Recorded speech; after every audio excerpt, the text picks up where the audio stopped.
Hey RT students, you might have noticed last week with the HQ challenge, I gave a blood gas and asked you to interpret it. Basically an open-ended question that you could provide the answers. I got a lot of feedback with that. I got a lot of participation in short answer questions. I want to try to transition and see if you can participate with me. Two reasons. Because number one, if I ask you a question and you know the answer, when you go to test on the TMC or the CSE exam, if you know the answer to the question, all you have to do is find that answer in the multiple choice rather than guessing on the multiple choice sometimes. So we're going to work on strengthening your true knowledge base, not just looking at the answers and choosing the best one, because sometimes it really is about what you know.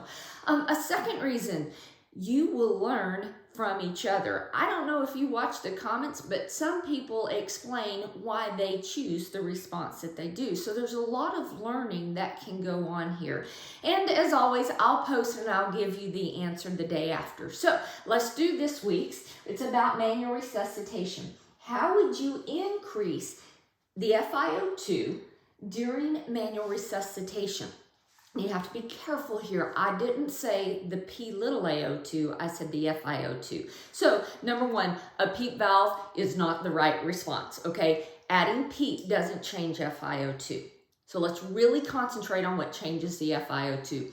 And it's all about the bag filling up with oxygen. So the easiest thing to do is, attach it to oxygen. Make sure you're using oxygen, right?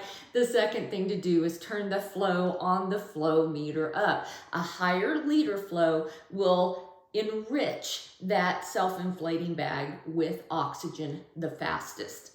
Another thing you can do is make sure you're using a reservoir. Now, a reservoir is that bag at the end or the corrugated tubing that attaches to that.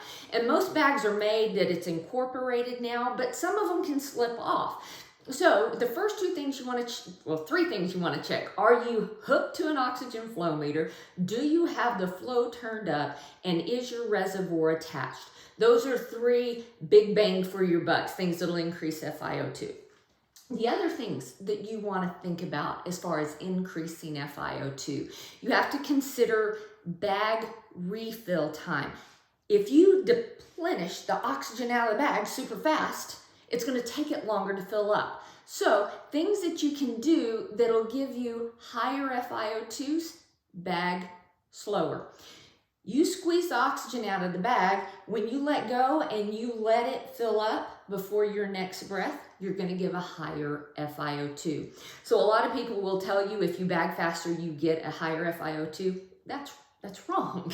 If you bag faster, you're depleting oxygen faster, okay? So bag slower, bag one-handed. Bagging one-handed, you don't deplete as much. Now, I'm not saying this is always something that you consider. Obviously, you need to bag a big enough volume to cause chest expansion, right? You have to have chest rise.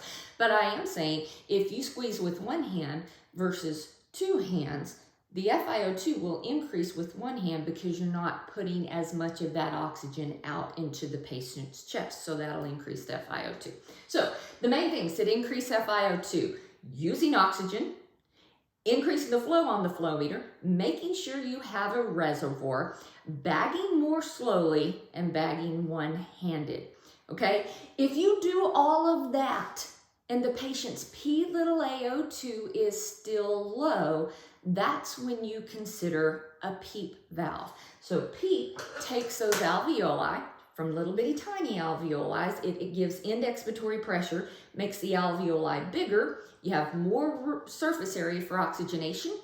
And if you can get one alveoli to pop open, all the adjacent ones will pop open also, hopefully, due to collateral ventilation through the pores of Kohn and canals of Lambert. So, hope this has helped. We'll see you next week.